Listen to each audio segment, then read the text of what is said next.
Kwab, I gotta tell you, I haven't watched the Nuggets a lot this year. This is the first game I've paid attention to since probably the first or second game of the season. They still look like the Nuggets to me. Oh, I mean, yeah, No Christian Brown, no Cam Johnson, no problem. they're fine. They're fine. They're fine. Tim Hardaway Jr., okay. you get in there. You fill the role. You do good. Peyton Watson, same thing. Let's check out the box score. The Nuggets beat the T-Wolves 123-112, and that's all we know because the box score is messed up. Yeah. Yay! Yeah, I can't grab the stats because the stats aren't working for this game. Yay! Yay! We don't know anything. Oh, We don't know anything. But I do know this. I do know what my eyes saw, and we're gonna tell you. I'll tell you this. I don't think the Nuggets particularly played all that well today. I don't think the T-Wolves played well either. It was an interesting game. At times, the pace was like frantic. It was like turnovers and loose balls everywhere and long missed three-pointers, and it was a lot to handle at sometimes in a good way. It was very entertaining. But at the end of the day, I think the difference between these two teams is the Nuggets' ability to run some type of half-court offense, and the T-Wolves just don't have that consistently right now. The zone bothered the T-Wolves to start the game. You know, they came into the game third in three-point shooting percentage, but the zone still kind of bothered them until Nasri came in and gave them a boost, and they were able, to get some threes there. They were able to penetrate the zone, get some threes in the corner. Nuggets went man, and, for the rest of the game, they went zone man. But at the end of the day, I just feel like there really isn't no cohesion on the offensive end from Minnesota. I don't know what they're going to do half the time. Like for Denver, you're going to have the high pick and roll with Jokic, or you might have Jokic at the top of the key, maybe dribble handoff or someone cutting. Peyton Watson had a couple buckets there or a couple opportunities there in the fourth quarter as well.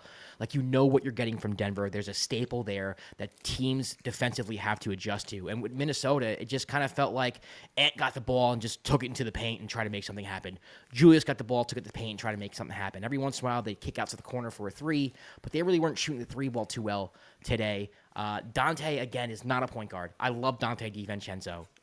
You see the Knick hat. Got nothing but love for him. But he's a catch and shoot two guard. That's what he is. He should be on the perimeter catching, shooting threes. That's it. He's fantastic at that. He can be a starting shooting guard in this league. I don't think he can be a point guard. Rob Dillingham came in the first half, and he gave this team great minutes. Did not play in the second half.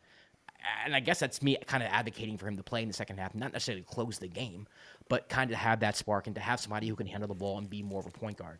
I think this Wolves team, I don't think they have an identity crisis. I think they have a little bit of a fault in their roster where they don't trust Mike Conley to play point because he's pretty old. He's not as effective anymore. Finch doesn't trust Dillingham to get major minutes, so they're going with Dante DiVincenzo, who really is just kind of a shooting guard who's converted to point guard. And to me, you saw a team in the Denver Nuggets who are sure of themselves and know what they want to do at the end of games versus a team in the Timberwolves who, at the end of the day, if you're playing a team like the Nuggets who were playing good defensively today, just don't know what to do in the half court when the game slows down.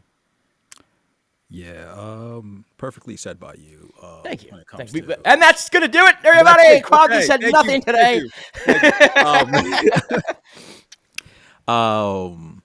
When it came down to it, when the game started, the Nugget zone seemed to, I guess, not throw off the Timberwolves, but I guess it made them. Their offense just looked too. It didn't look right to me in terms of they were just shooting threes and not, like I said, it didn't look like they were really running any sets or trying to figure out how to break the zone. It was like one or two passes and a long three to start off the game. So the Nuggets were like, "Oh yeah, we're content with this zone. This is gonna be fine."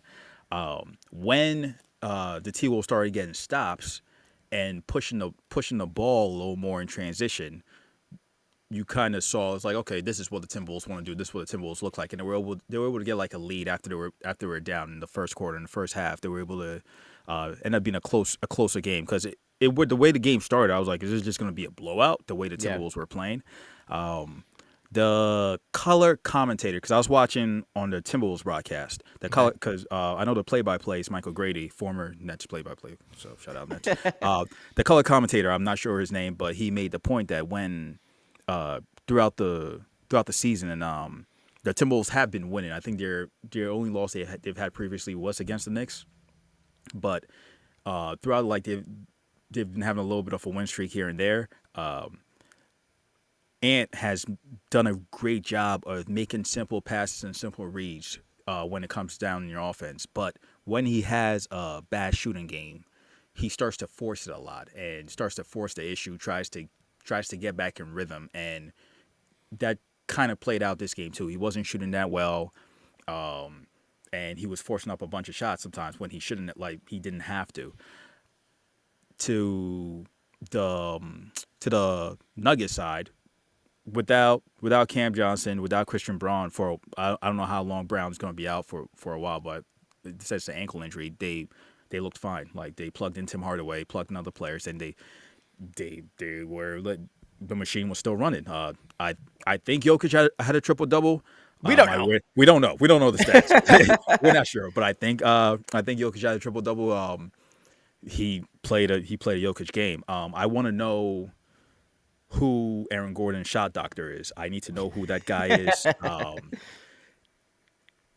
don't know. Anytime Aaron Gordon shoots now, I think it's going in. It never was the case. Now, he missed one when he shot over Gobert, and I thought it was still going in. Like he's become such a confident shooter now that already adds to his skill set of just being one of the best cutters. So he's able to play his the 2-game with Jokic it's always phenomenal because Jokic will just like close his eyes and throw the ball over his head, and Aaron Gordon comes out of nowhere and gets a layup because they just have great chemistry. But to add to that, also being this much of I want to say an elite floor spacer at this point in his career, just benefits the Nuggets in such a big way. He's also somebody who can like create his own shot now too. Yeah, which is like it's kind of scary. Catch an alley. He doesn't have to like cut to the like. He can like you can give the ball to Aaron Gordon. I'm not saying I'd rather that than Jamal Murray or Jokic, but you can give the ball to Aaron Gordon. He can make something happen, like get into the paint, hit a fadeaway or something. Yeah, which is that's phenomenal for the Nuggets. Now again, now you're dealing with injuries from 2 of their key players, but to have like their key signing from the offseason with how well like Tim Hardaway's been able to fit in with shooting, and Bruce Brown coming off the bench been great for them. So has Valanciunas. They look like the Nuggets. They look like we've been saying probably the second best team in the league right now. Yeah, and they looked the part. Yeah, I agree. I think they're the second best team in the league just because OKC has been so freaking impressive. And I don't want to say they look like they're on autopilot, but they definitely just feel familiar, right? Like there are a lot of teams, like the Knicks are kind of new, so you're getting used to a new playing style there. You know, the Celtics, the Pacers, because of injury, like they don't feel the same. You know, the Lakers with Luka, and like it's just a little bit of an adjustment there. The Rockets have KD, so it's kind of, but like they're one of the few teams, like it's like the Nuggets, the OKC Thunder, the Cavs, and the Warriors are teams that I'm like, all right, I know I'm getting today. Yeah, when you turn on the game, you know what you're about to see, and right. it works. It just works for them. Yeah. And for me, I think this Wolves team definitely has a higher ceiling, again, if they go get a point guard. And that's not me knocking Dante. I think it's just when you get into the half court, I'm not even saying Dante played bad or did stupid crap. But when you get into the half court, it just seems like there's no, I don't say plan of action, but they don't have any like staples within, their half court offense that makes me go, okay, you can rely on this, or you can go to this, where defenses are going to have to adjust and adapt to that. I mean, there was a point where they were basically soft doubling Anthony Edwards, and he, instead of finding an open man or making an easy pass, like you said earlier, like there's a couple times he took like step back threes. Yeah. And crazy thing is like Anthony's, I think, having the most efficient year of his career, so he's been hitting them all year. Just today he wasn't. Yeah. So for me, I obviously I think this is a game if you're the T-Wolves, there's no Brown, there's no Cam Johnson. I think this is a game that I don't think you go in expecting to win, but I do think it's a game that you are disappointed you lost in the fashion that you lost.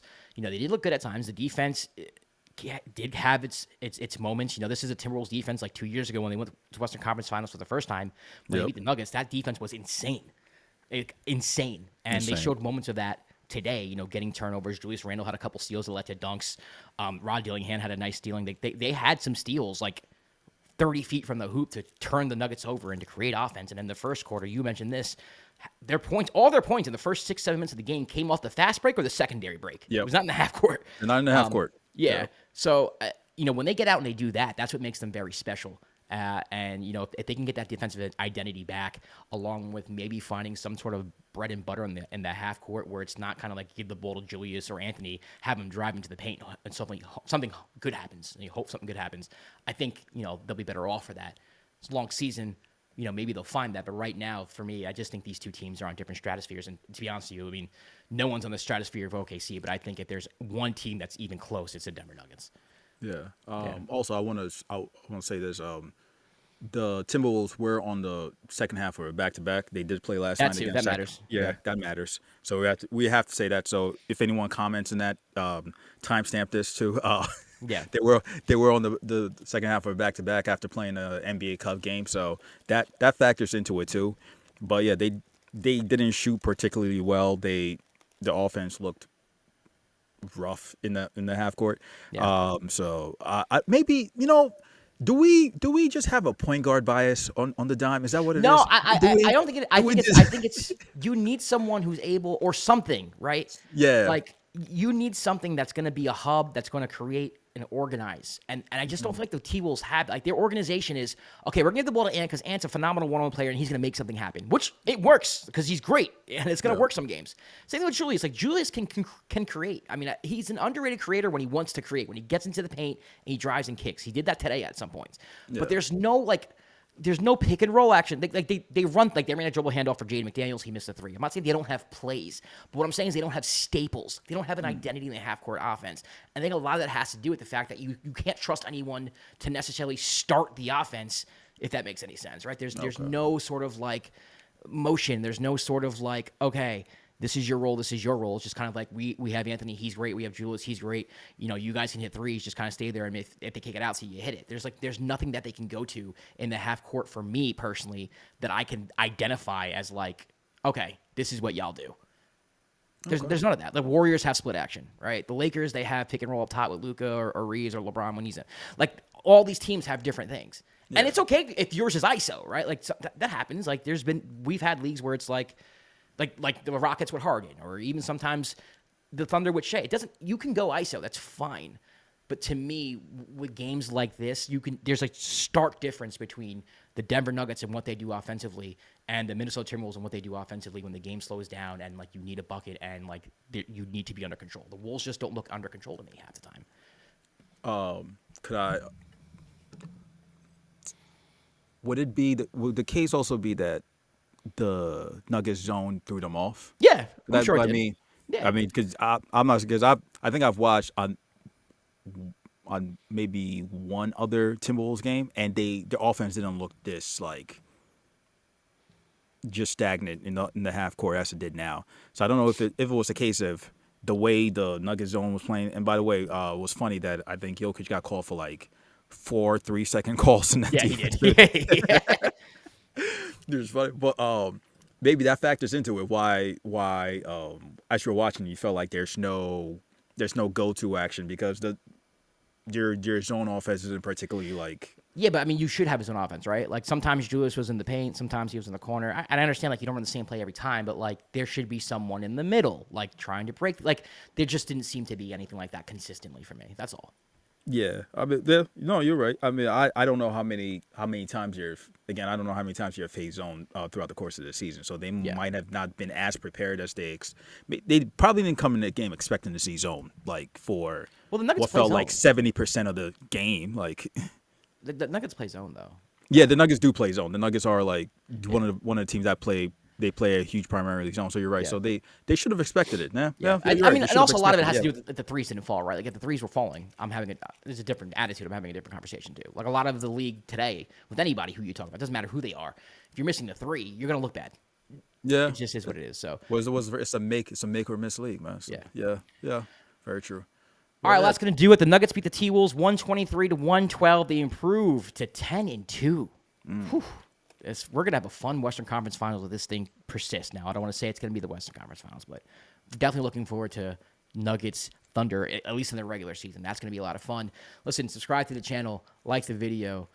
Kwab and I are going to be doing reaction shows throughout the whole week. Power rankings drop on Friday, all that good stuff. Looking to add more segments as well. So make sure you drop a comment. We're trying to fill up a mailbag. We call it the dime bag. Questions to answer your questions in a segment. And of course, we are going live this week. So stay tuned for that. You can follow us everywhere at the Dime NBA. I'm Josh. He's Kwab. We'll see you next week for another episode of The Dime. Peace.